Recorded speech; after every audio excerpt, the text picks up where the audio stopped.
Hello everyone, today I'll show you how to reset and replace a bookmark area in a PDF file using PDF element. Open your PDF file and click on this sidebar bookmark option and see this bookmark, this page and also this page. Now say this bookmark area and go another bookmark area.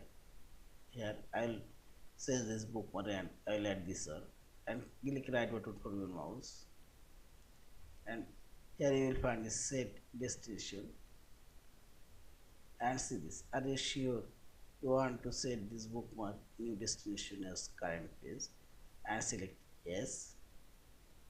Now go in here and click here and see this new bookmark now showing and this one I'll change this bookmark area. Also I'll bookmark this blank page.